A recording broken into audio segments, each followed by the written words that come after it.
আসসালামু আলাইকুম রহমতুল্লাহি ওয়া বারাকাতুহু।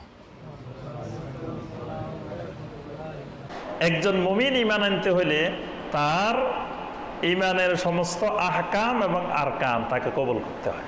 কিন্তু দেখবেন বাংলাদেশের ৯৯% মুসলিম যদি জিজ্ঞাসা করেন যে ভাই এখানে আপনি আহকাম আর আরকান কবুল করলেন, আহকাম কোনগুলা, আহকাম কয়টা, আরকান কি, আরকান কয়টা, দেখবেন পারবে না। আরকান কিছুটা জানে, কারণ ইমান মুফাসসালের মধ্যে আছে আমানতু বিল্লাহি ওয়া মালাইকাতিহি ওয়া কুতুবি, এগুলো হলো আরকান। কিন্তু আহকাম একবারে কিছুই জানে না যে আহকাম আবার কোনগুলা। নামাজের যেরকম আরকান আহকাম, আহকাম হলো বাহিরের গুলা, আরকান হলো ভিতরের গুলা। ঠিক ইমানেরও ভিতরের গুলা আরকান, বাহিরের গুলা আহকাম। তাহলে বাহিরের হইলো মনে রাখবেন ৯টা, বাহিরের কয়টা? ৯টা।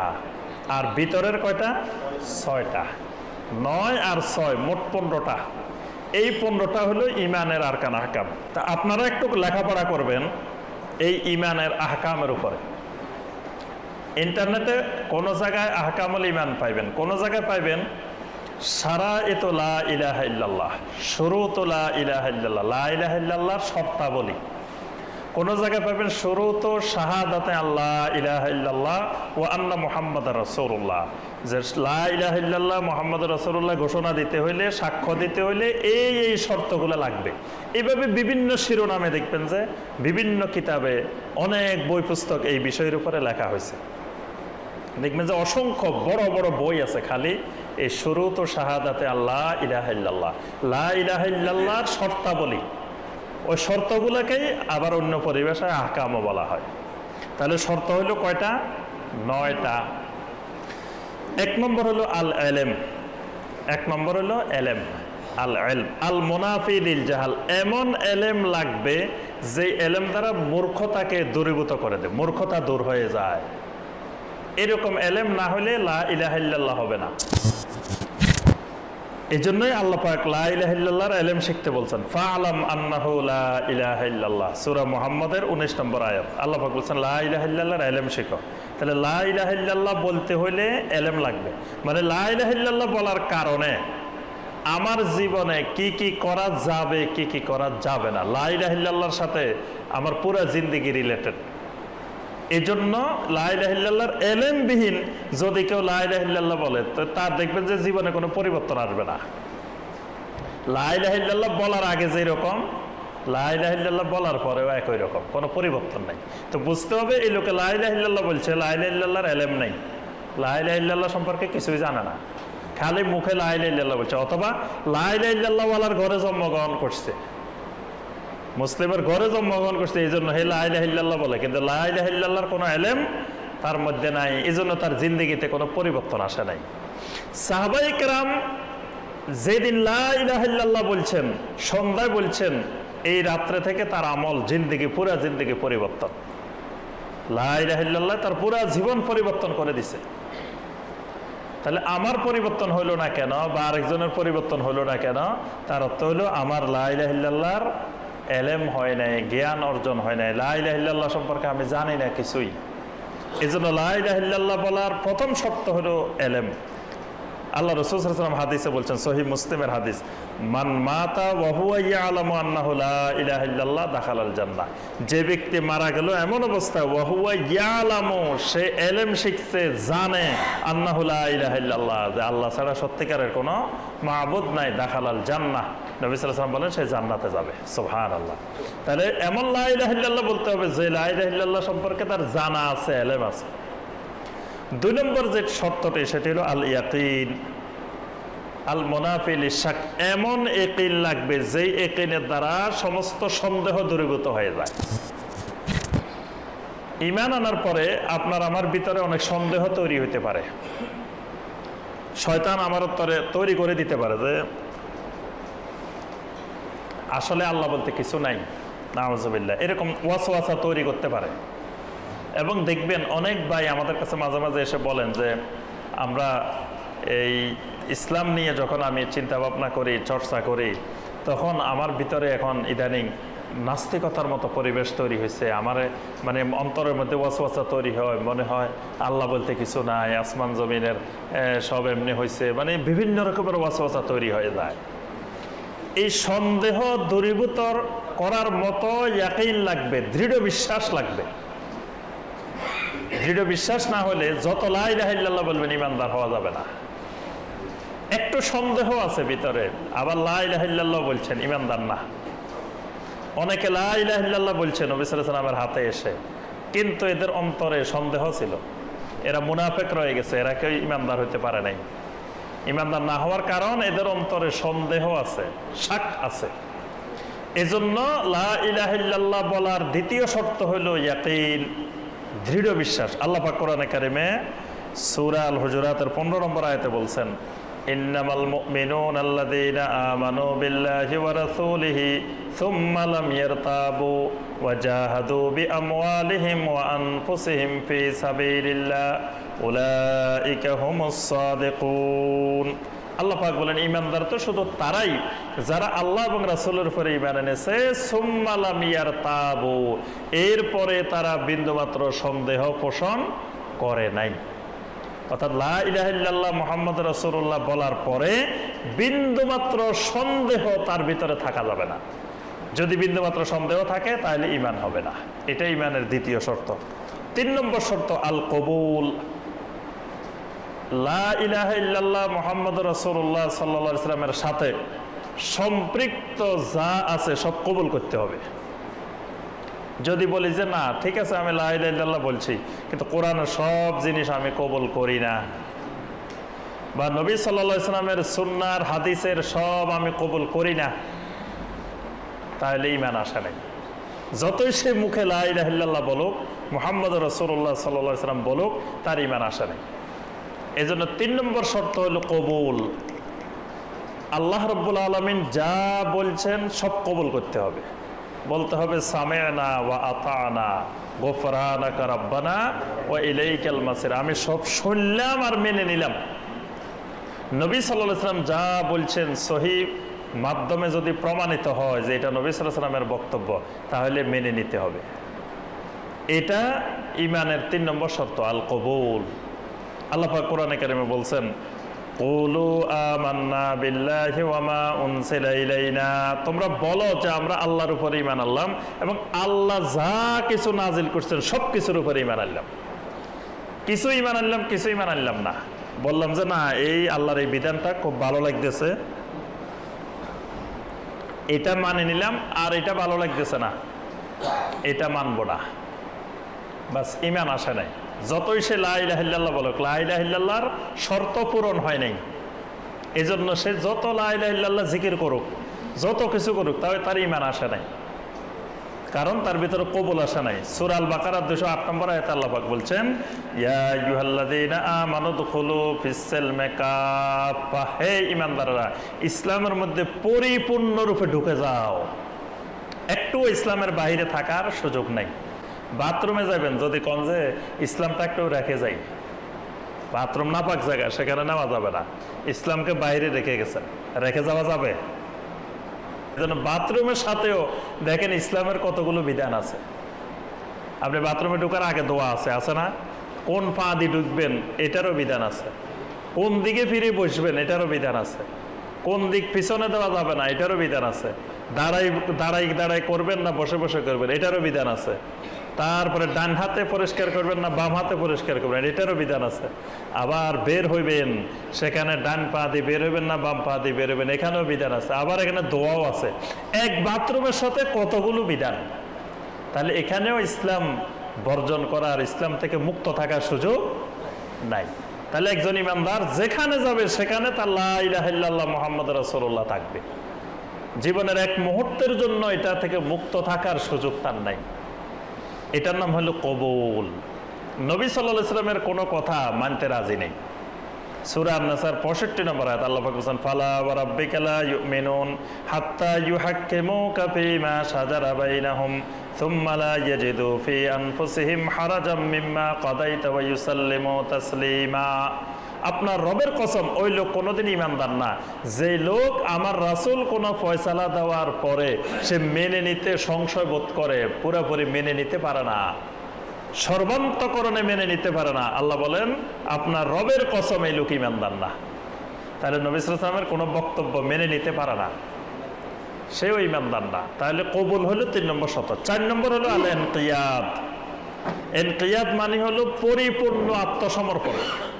লা ইলাহা ইল্লাল্লাহ বলার পরে আল্লাহর সমস্ত হুকুমের কাছে আত্মসমর্পণ করা। খালি আত্মসমর্পণ না, পরিপূর্ণ আত্মসমর্পণ।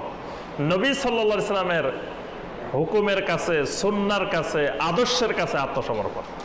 এটা হলো 4 নম্বর। আল্লাহ পাক বলেন কুল ইন কুনতুম তুহিব্বুনাল্লাহ ফাত্তাবিউনি, যদি তোমরা আল্লাহকে মহব্বত করতে চাও নবী সাল্লাল্লাহু আলাইহি ওয়াসাল্লামের ইত্তেবা করতে হবে। তাহলে ঈমান আনার পরে প্রত্যেকটা কাজ নবী সাল্লাল্লাহু আলাইহি ওয়াসাল্লামের এবং সাহাবায়ে কেরামের সুন্নতের ইত্তেবা করে করতে হবে। এবং আল্লাহ পাক কোরআনে কারিমে সূরা জুমারের 54 নম্বর আয়াতে বলেছেন ওয়া আনিবু ইলা রাব্বিকুম ওয়া আসলিমু লাহু, পরিপূর্ণরূপে তোমাদের রবের দিকে ফিরে আসো। ঈমান আনার পরে পরিপূর্ণরূপে ফিরে আসা, এটা হলো 4 নম্বর। 4 নম্বর হলো আল ইনকিয়াদ। 5 নম্বর as-সিদক। লা ইলাহা ইল্লাল্লাহর সাথে সত্যবাদিতা থাকতে হবে। মানে লা ইলাহা ইল্লাল্লাহ মুখে বললাম অন্তরে নাই, লা ইলাহা ইল্লাল্লাহ মুখে বললাম কাজে নাই, মুহাম্মদুর রাসূলুল্লাহ সাল্লাল্লাহু আলাইহি ওয়াসাল্লাম মুখে বললাম অন্তরে নাই বা কাজে নাই, বাস ঈমান হয় নাই। তাহলে 3টার সমন্বয় হতে হবে, as-সিদকু ফিল আকওয়াল, as-সিদকু ফিল ইতিকাদ, as-সিদকু ফিল আমাল। মানে লা ইলাহা ইল্লাল্লাহ মুহাম্মাদুর রাসূলুল্লাহ এটা যেমন মুখে থাকতে হবে, এটা অন্তরেও থাকতে হবে, আবার কাজেও থাকতে হবে। এটার নাম সত্যবাদিতা। যার কথায় লা ইলাহা ইল্লাল্লাহ মুহাম্মাদুর রাসূলুল্লাহ সাল্লাল্লাহু আলাইহি ওয়াসাল্লাম আছে, অন্তরেও আছে, কাজেও আছে, এই লোকগুলোর নাম হলো সাদিকিন। এরা সত্যবাদী, মানে এরা ঈমানের ক্ষেত্রে সত্যবাদী, এদের ঈমানের সত্যতা আছে। এন যে মুখে কয় লা ইলাহা ইল্লাল্লাহ মুহাম্মাদুর রাসূলুল্লাহ সাল্লাল্লাহু আলাইহি ওয়াসাল্লাম, ফজরের আজান দিলে খবর নাই, উঠে না, তারপরে দেখবেন মসজিদে আজান হয়েছে হে বসে রয়েছে, তাহলে বোঝা গেল তার কথার সত্যতা নাই। তার যে দাবি করছে লা ইলাহা ইল্লাল্লাহ এটা মিথ্যা দাবি। কারণ লা ইলাহা ইল্লাল্লাহর দাবি করলে এই সত্যতা অন্তরেও থাকতে হবে, কাজেও থাকতে হবে। কাজে যদি না থাকে বা 3 জায়গার যে কোনো এক জায়গায় অনুপস্থিত, তাহলে সেই ঈমানদার না। যেমন মুনাফিকেরা মুখে বলছে, মুখে স্বীকার করছে কিন্তু অন্তরে বিশ্বাস করতে পারে না, কাজেও পরিণত করছে। মুনাফিকেরা কিন্তু নামাজও পড়তো, রোজাও রাখতো, যাকাতও করতো, হজও করতো, তারপরে নবী সাল্লাল্লাহু আলাইহি ওয়াসাল্লামের সাথে জিহাদেও গেছে। তাহলে কাজেও ছিল, স্বীকৃতিতেও ছিল, কিন্তু অন্তরে ছিল না, এক জায়গায় অনুপস্থিত। তাহলে এরা মিথ্যাবাদী। আল্লাহ পাক বলেন ইন্নাল মুনাফিকিনা লাকাযিবুন, মুনাফিকরা মিথ্যাবাদী, তাদের ঈমানের সত্যতা নাই। আবার অনেকে অন্তরে বিশ্বাস করছে কিন্তু মুখে স্বীকার করে নাই, যেমন আবু তালেব। আবু তালেবের মতো এরকম অনেক লোক ছিল, এরা মনে প্রাণে জানতো যে মুহাম্মদ সাল্লাল্লাহু আলাইহি ওয়াসাল্লাম হক, ইসলাম হক, সব জানতো, সব বিশ্বাস করত, কিন্তু মুখে স্বীকার করতো না, ইসলামের ঘোষণা দিত না। কারণ ঘোষণা দিলে তাদের ওই দল বল গোষ্ঠী থেকে বিচ্ছিন্ন হয়ে যাবে, এজন্য ভয়ে ঘোষণা দিত না, কিন্তু অন্তরে সব বিশ্বাস করত, তারা ঈমানদার হয় নাই। এজন্য মুখের স্বীকৃতি যেমন লাগবে, অন্তরের বিশ্বাসও লাগবে, বাস্তব প্রতিফলনও লাগবে। 3টার মধ্যে সত্যবাদিতা, এটা হলো 5 নম্বর। 6 নম্বর আল ইখলাস। লা ইলাহা ইল্লাল্লাহ বলার ক্ষেত্রে ইখলাসের সাথে বলতে হবে। মানে শুধু আল্লাহকে সন্তুষ্টি করার জন্য, আল্লাহকে পাওয়ার জন্য বলতে হবে, দুনিয়াবি কোনো স্বার্থ সিদ্ধির জন্য লা ইলাহা ইল্লাল্লাহ বলছে, মুহাম্মদুর রাসূলুল্লাহ সাল্লাল্লাহু আলাইহি ওয়াসাল্লাম বলছে, তাহলে এই লোক ঈমানদার না। কারণ তার ঈমানের মধ্যে ইখলাস নাই। সে ইসলাম গ্রহণ করছে, এই দেশে মুসলমান অনেক, মুসলমানদের সহযোগিতা পাওয়া যাবে, ভিক্ষা করে খাওয়া যাবে। দেখবেন মানে এই দেশে ইসলাম মানে মনে হয় যে ইসলাম গ্রহণ করছে, এবার ভিক্ষা করার একটা সুযোগ হয়েছে। মসজিদে মসজিদে আসি বলে যে আমি ইসলাম গ্রহণ করছি, আমারা সাহায্য করেন। তা আপনি ইসলাম গ্রহণ করছেন, আপনারা সাহায্য করতে হবে কেন? আপনি কাজ করেন, আপনি হিন্দু থাকলে, অমুসলিম থাকলে আপনি কাজকর্ম করতেন না, তো মুসলমান হয়েছেন, তা আপনি এবার কাজকর্ম করে খান। এবার আর কাজকর্ম করবে না। যে মনে হয় যে এটা একটা মাধ্যম পাইছে, যে এই দেশে যেহেতু মুসলিমেরা আছে তাহলে সুযোগ পাওয়া গেল। দুই একজন হয়তো ঠিক আছে, অসহায়, পরিবার থেকে বিচ্ছিন্ন হয়ে গেছে বা ইনকামের কোনো সুযোগ নেই, তাকে সহযোগিতা করবে, কিন্তু আমভাবে সবাই তো আর এই সহযোগিতার দরকার নেই। তাহলে মানে দুনিয়াবি বিন্দু মাত্র স্বার্থ সিদ্ধির জন্য কেউ যদি লা ইলাহা ইল্লাল্লাহ মুহাম্মাদুর রাসূলুল্লাহ বলে ঈমানদার না। এই জন্য দেখবেন মুসলিমদের মধ্যে, আমাদের সমাজেই, এই দেশে খুঁজলে দেখবেন অনেক মুসলিম পাওয়া যাবে যারা ভয়ে ইসলাম ছাড়তে পারতেছে না, না হয় অনেক আগে ছেড়ে দিত। ভয় কিসের? ভয় হলো সে মা বাবার সম্পত্তি পাবে না, সন্তান যদি মোরতাদ হয়ে যায়, ইসলাম ছেড়ে দেয়, তো সে মা বাবার ওয়ারিস হবে না। মা বাবা মুসলমান, সন্তান অমুসলিম, তো তাহলে সে সম্পদ পাবে না। এটা হলো একটা কারণ। তারপরে সে সমাজ থেকে বিচ্ছিন্ন হয়ে যাবে, সমাজের সবাই কেবল অমুকের ছেলে একটা নাস্তিক হয়ে গেছে, অমুকের মেয়ে একটা নাস্তিক হয়ে গেছে। এই ভয় যদি না থাকতো তো অনেক মানুষ দেখতেন লা ইলাহা ইল্লাল্লাহ ছেড়ে দিত। তাহলে এরা বাহ্যিকভাবে লা ইলাহা ইল্লাল্লাহ মুহাম্মাদুর রাসূলুল্লাহর দাবিদার, কিন্তু অন্তরে বাস্তবে তারা লা ইলাহা ইল্লাল্লাহর বিশ্বাসী না, তাদের ইমানের ভিতরে ইখলাস নাই। তারা বাহ্যিকভাবে যে ইমানের দাবিদার, এটা হলো দুনিয়াবি স্বার্থ সিদ্ধির জন্য বা জামিলা থেকে, বিপদ থেকে মুক্ত থাকার জন্য। মাঝে মাঝে দেখবেন বিয়ে করার জন্য অনেকে ইসলাম গ্রহণ করে, এরকমও আছে।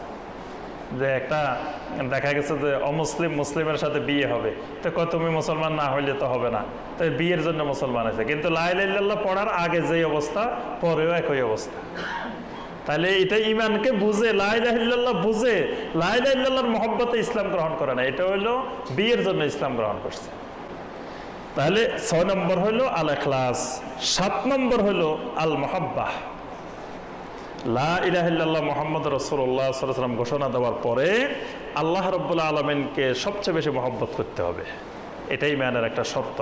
আল্লাহ রাসূল সাল্লাল্লাহু আলাইহি ওয়াসাল্লামকে সবচেয়ে বেশি দুনিয়ার মা বাবা, ছেলে মেয়ে, সন্তান সন্ততি সবার চাইতে বেশি মহব্বত করতে হবে। যদি এই মহব্বত না আসে, আল্লাহর মহব্বত কেমনে হবে? আল্লাহর তাওহীদের ঘোষণা, শিরক মুক্ত থাকা, এটা আল্লাহর মহব্বত। নবী সাল্লাল্লাহু আলাইহি ওয়াসাল্লামের মহব্বত কিভাবে? যে নবী সাল্লাল্লাহু আলাইহি ওয়াসাল্লামের সুন্নতের অনুসরণ করা, ইত্তেবা করা, এটা মহব্বত। তাহলে এই মহব্বত যদি না আসে, বুঝতে হবে এই লোকের ঈমান আসে নাই। এটা ঈমানের একটা শর্ত, একটা আহকাম। 8 নম্বর আল কুফর বিত তাগুত।